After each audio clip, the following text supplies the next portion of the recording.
नमस्कार, माझं नाव आहे डॉक्टर हर्षदा मेखले।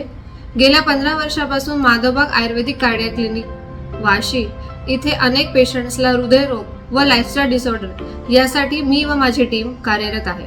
रोजच्या ओपीडी मध्ये डायबिटीज आणि बीपी यांसारख्या डिसऑर्डर्सवर मेडिसिन खाऊन सुद्धा त्यांच्यामध्ये कार्डियाक इव्हेंट्स दिसून येतात। मग नक्की अशा कुठल्या 3 गोष्टी आहेत जर आपण फॉलो केल्या तर आपल्याला कार्डियाक डिसीजची रिस्क कमी होऊ शकते।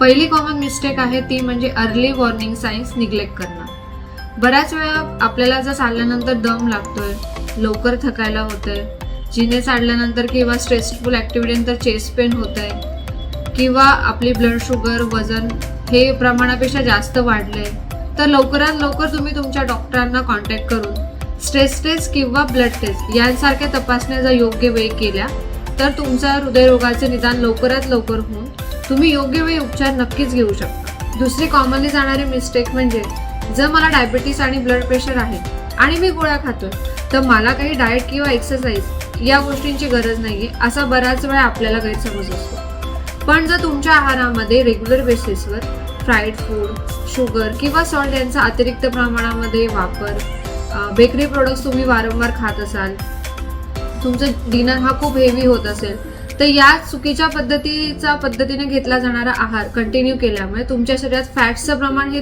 वाढत जातं आणि तुमच्या आर्टरीजमध्ये याच्यामुळे ब्लॉकेजेसची रिस्क ही वाढत जाते। तिसरी आणि कॉमनली केली जाणारी मिस्टेक्स म्हणजे इरेग्युलर आणि अनहेल्दी लाईफस्टाईल खूप दिवसापासून फॉलो करणं। तुम्ही जर योग्य वेळी झोपत नसाल, तुमचं जेवण योग्य वेळेमध्ये होत नसेल किंवा तुम्ही अनहेल्दी डाएट कंटिन्यू घेत असाल, तुमच्या लाईफस्टाईलमध्ये कुठल्याही प्रकारची एक्सरसाइज इन्क्लूड केलेली नसेल तर तुमच्या शरीरामध्ये इन्फ्लामेटरी मार्कर्स हे वाढत जातात आणि त्याचा परिणाम म्हणजे ब्लड वेसलची आतली लेअर, जिला एंडोथेलियम असं म्हटलं जातं, ती डॅमेज होऊ शकते आणि ब्लड क्लॉट्स होणं किंवा हार्ट अटॅक याची रिस्क हळूहळू वाढायला लागते।